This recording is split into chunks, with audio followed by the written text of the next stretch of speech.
I want to know, has coronavirus and anxiety got some sort of link?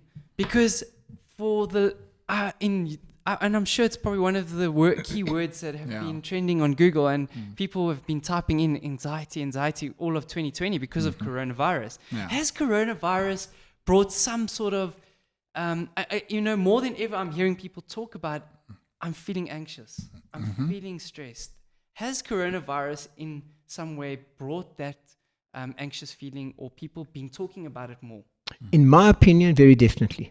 Okay. I did some research on the South African Depression and Anxiety Group. From January 2020 to the 9th of September 2020, they had 55,000 calls. Yeah. People with depression and anxiety. Sure. Now, if you look at that, that is a period of 8 months. So that's definitely end of more August compared to what used to happen before coronavirus hit. They didn't give us a comparison, but definitely, Mac, at 55,000 calls, in a period of 8 months, you work out the math. Yeah, that's true, actually. Wow, that's staggering. Very staggering, So that tells me that coronavirus, and as I say, in my opinion, coronavirus definitely played a role in people getting having more anxiety because they're unsure of what's going to happen. Am I going to have a job? My kids, they've been at home for 3 months from school. Preschools are closed, so I've got to go back to work. So, I'm working from home. I've got a little toddler running around, and I've got to be on Zoom meetings, and that's all anxiety, which also leads to stress because, I've got to make sure that I do what the functions I've got to do for my boss because I can lose my job if I don't. But I've got these kids running around me, and I can't take them to the preschool because the preschools are closed. And that's stress, especially on mothers. But it can spill over to parents, to fathers. So, Pastor Clive, I know later you're going to be giving us some tips about how to handle a little bit of stress and anxiety. Sure. But before we get there, I would like to just find out, with you. So you're saying, you get COVID-19. It's a virus. Yeah. Does the actual virus? Because I know now we've got anxiety caused from knowing maybe I could get it. Yeah. I've got family life to deal with, and we're cooped up in the house, so that's causing stress and anxiety. But I mean, off the record, do you think coronavirus does cause some sort of anxiety in your body as a virus? Physically. I mean, I know you're not a doctor, but just an opinion on yours. And again, in my opinion, anxiety and stress can cause physical illness. Okay. Definitely, it's a fact. It's medical recorded. So, and I can quote Dr. Caroline Lee from it. She says between 75 and 92% of illnesses caused through stress. Yeah. Sure. So while we're on that, you were speaking about, when people were now thinking about the stress levels they're going through with regard to how COVID has changed things. And you hear a lot about how the economy has been impacted by the whole global economy, like, your stock markets are crashing, everything. But the one thing that got me interested in, while we're looking at the physical stuff that could possibly go wrong, how do you think COVID has impacted people's mental psyche?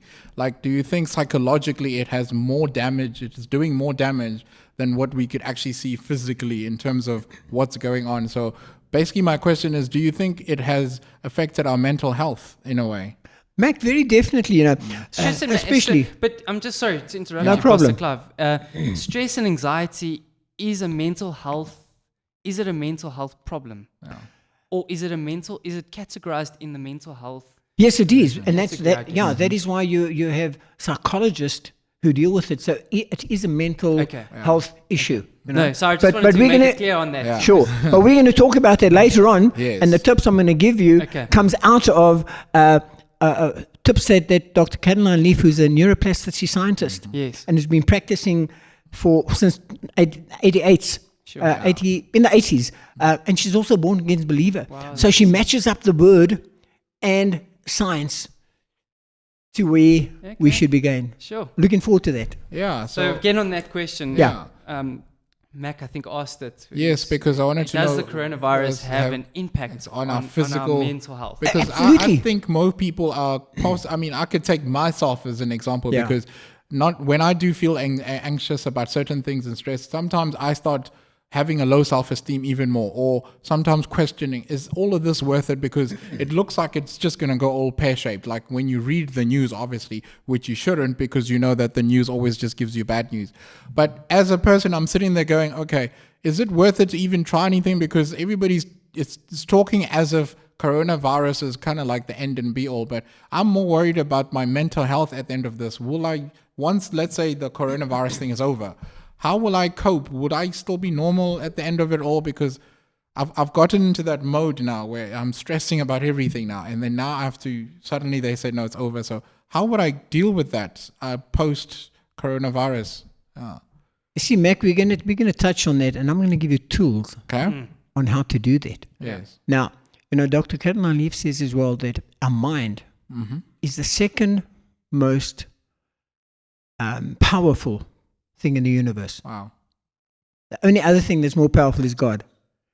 And our mind, That was the second one. God created that. Yes. The mine's got a lot of A lot of power. power. Okay. Because when you think of your mind, you have a subconscious mind and you have a conscious mind. Yeah. Yeah. So where are your thoughts stored? Not in your conscious mind. Yeah. It's stored in your subconscious. Yeah. And it's very powerful.